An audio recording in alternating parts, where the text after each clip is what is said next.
que sont les ETF? Bonjour à tous et bienvenue sur la chaîne Investir. Si ce n'est pas déjà fait, n'oubliez pas de vous abonner en cliquant sur le petit bouton rouge juste en bas. Je vous rappelle qu'en vous abonnant, vous aurez toutes les semaines du nouveau contenu sur l'investissement boursier. Aujourd'hui, nous allons répondre à la question qu'est-ce qu'un ETF? Si vous suivez mes vidéos régulièrement, vous savez qu'on appelle aussi un ETF un tracker. En fait, ce n'est pas un produit qui est particulièrement complexe à comprendre. Il est beaucoup moins difficile à comprendre qu'un fonds euro par exemple, qui est l'un des placements les plus appréciés en France. Donc sur ce point, ne vous inquiétez pas, cette vidéo va être extrêmement claire, extrêmement succincte sur vraiment ce que c'est qu'un ETF. On va pas aborder des concepts qui sont très compliqués, donc n'hésitez pas. Si vous ne savez pas ce que c'est qu'un ETF, restez jusqu'à la fin, vous apprendrez quelque chose. Donc l'ETF, qu'est-ce que c'est? L'ETF en fait c'est comme un panier, il faut vraiment voir ça comme un panier de valeurs, tels que des actions ou des obligations.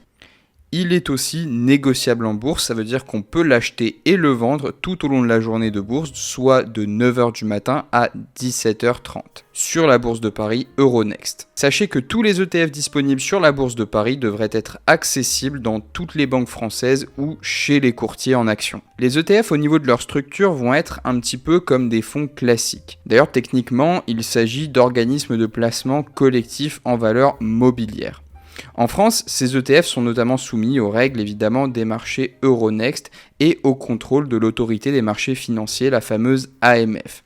Et en plus de cela, aussi aux directives européennes UCITS, qui est d'ailleurs accolée souvent au nom des ETF. Ce qui différencie les ETF d'un fonds classique, c'est la négociabilité. En fait, ils sont vraiment négociables en bourse. Mais attention, cette caractéristique de l'ETF n'est pas vraiment ce qui va intéresser l'investisseur passif en premier. Ces caractéristiques les plus importantes sont de suivre un indice de manière totalement transparente et d'avoir des frais de gestion qui sont très faibles par rapport aux autres valeurs mobilières.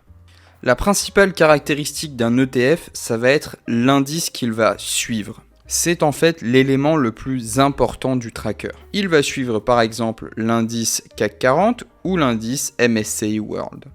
Le CAC 40, lui, est géré par la Bourse de Paris, tandis que le MSCI World est géré par une entreprise spécialisée dans la création de gestion d'indices, MSCI. Pour répliquer un indice au plus juste, il existe différentes façons de s'y prendre. Il est possible de le répliquer de manière totale, de manière optimisée ou de manière synthétique. Le plus simple, c'est la réplication physique totale. Le gestionnaire de l'ETF va donc acheter des actions de l'ensemble des entreprises composant l'indice dans des proportions identiques à celles de l'indice. Par exemple, dans le cas d'un tracker suivant le MSCI World, 1,9% du capital sera investi sur Apple car c'est le poids total de l'indice. Parfois, il peut arriver que des sociétés entrent et sortent de l'indice. C'est le cas par exemple lorsqu'elles vont fusionner.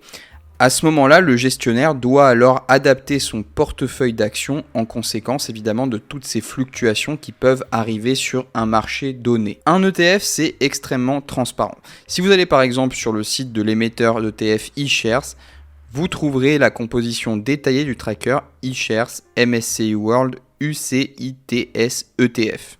C'est un ETF qui va détenir des actions de plus de 1600 sociétés dans le monde dans son portefeuille avec une pondération égale à celle de l'indice MSCI World. Donc voilà, c'est déjà la fin de cette vidéo. Maintenant, vous savez ce qu'est un ETF. Si la vidéo vous a plu, n'oubliez pas de mettre un pouce bleu et de vous abonner à la chaîne. Par la suite, nous allons sortir d'autres vidéos sur les ETF. On va vraiment creuser. Un ETF, c'est ça, évidemment. Ça, c'est la définition de base. Mais on va aller chercher un petit peu plus loin. On va aller creuser un petit peu plus loin pour vous permettre à vous d'avoir vraiment toutes les informations en votre possession si jamais vous voulez intégrer ou vous constituer un portefeuille d'ETF. Sur ce, je vous dis à la prochaine vidéo. Ciao, ciao.